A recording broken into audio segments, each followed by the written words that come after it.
Front Office Sports continuing coverage of Super Bowl 59 live from Radio Row at the New Orleans Convention Center. I'm Baker Machado, and the bus has arrived here this morning. Jerome Bettis, good to see you, sir. How you doing today? I'm great. Thanks for having me on. All right, so before we talk football and a bunch of other stuff, let's talk about your work you're doing with the CDC Live the Beat campaign regarding cardiovascular disease. Let's talk about that. Well, I'm grateful to be partnering with the CDC Foundation and Live to the Beat. And the whole idea is to really encourage people to understand their hearts are important. It's about heart health. And so if we can get people to just make small changes, minor changes, they can improve their quality of life. So, eating, some of the eating habits, taking some of the sugars out of your diet, if you will, right? Just getting up, going for a walk from time to time. Small things that can make a big difference. And I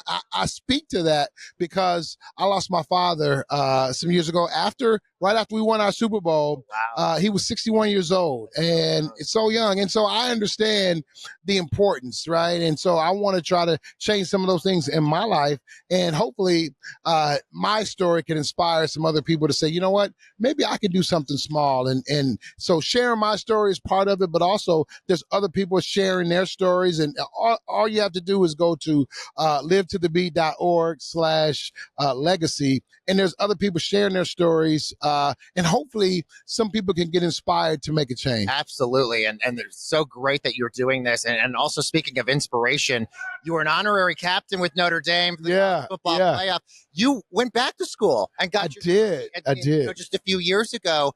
Talk about sort of the importance of showing people that you can still go back and and that's really important. And I think it's important for people to understand that at any age, right? You know, education, it unlocks so many doors, and people need to understand that there's not a time limit on when you can go back and when you can complete that journey. And so hopefully that inspires some people to say, you know what?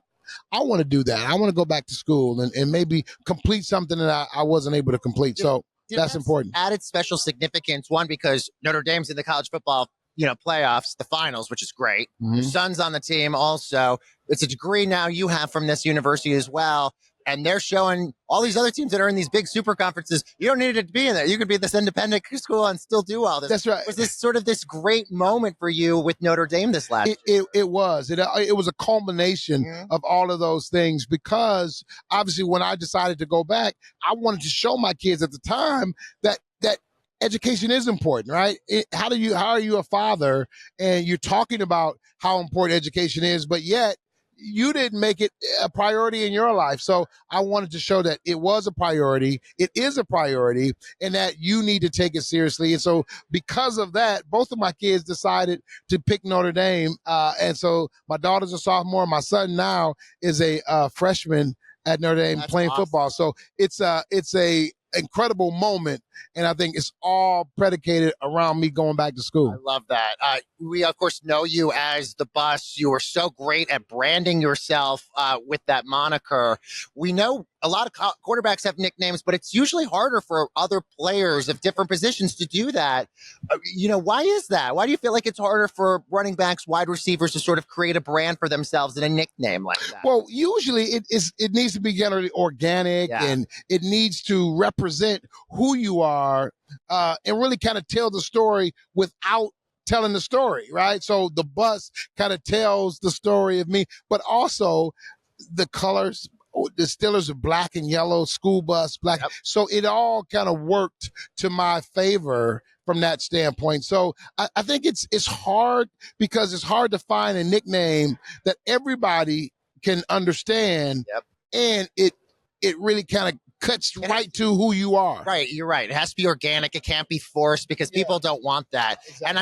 And think of, if you had NIL opportunities with the Bus, when you were, oh my goodness, when you were playing earlier, like that would have been crazy for you. I would have went to every bus company I could have found. Greyhound would have been all Greyhound, Bluebird, all of them. I would have tried to work out something. All right, let's talk some football here. One of my favorite stat lines from you, week 1, 2004, You had 5 rushes, 1 yard, 3 touchdowns. I mean, you sort of created the Tush Push in many ways.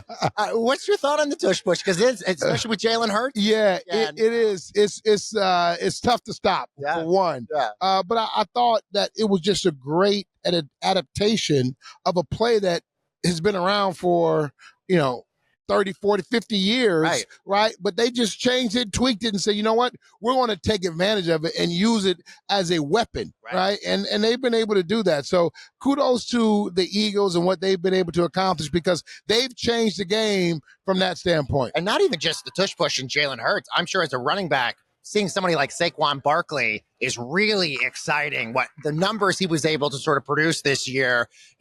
Are you rooting for anybody specifically this weekend? And are you excited to see what Saquon can do? Yeah, I'm definitely rooting. I'm rooting for the Eagles. I'm rooting for Saquon. I love to see that running back position get the prominence that it really deserves. And so I want to see him go out and have a masterful Super Bowl performance because what it does is it forces other teams to look at themselves and say, you know what?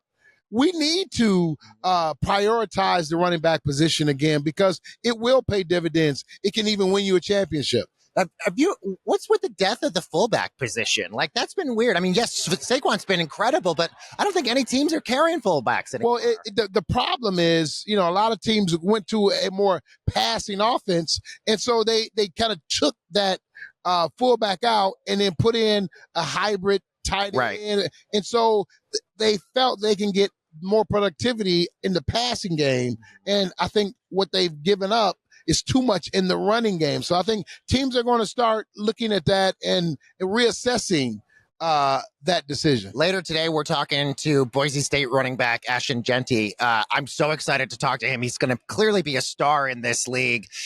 I'm sure it's great, Saquon included, as a running back in this league, to see all these great, incredible guys, especially like Ashton Jeanty, coming into this league, here really soon. Yeah, and that's what it's all about. That's been the big problem in terms of the issue with the running game. It hasn't been because the running game isn't important. I think, guys like Saquon, Derrick Henry, they're showing you the running game is important. There hasn't been just a great influx of running backs coming from the college level. So whenever you see a young guy like Jeanty, now you're saying, yes, you need to see more of that because the NFL will take light of that and say, you know what, we need to pick you up. When those guys became available in the draft a couple years ago, Gibbs went in the first round. Yep. Robinson went in the first round. Yep. So it's not that they're not going in the first round.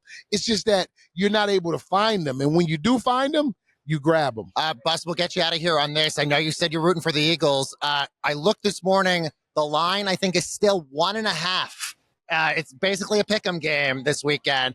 Do you think that's going to be the spread? Do you think it's going to be 1.5? I don't believe so. If the spread ends up 1.5, I think the advantage goes to Kansas City. Yeah, because they're the team that all year they've won close game after close game after close game. And if this comes down to a field goal game, I believe Kansas City will win that. I think you're spot on. Bus, such a pleasure to have you here. Thank you so much, sir, for joining us. We got a lot more interviews with your favorite Hall of Famers, athletes, executives, and more right here on Radio Row with Front Office Sports.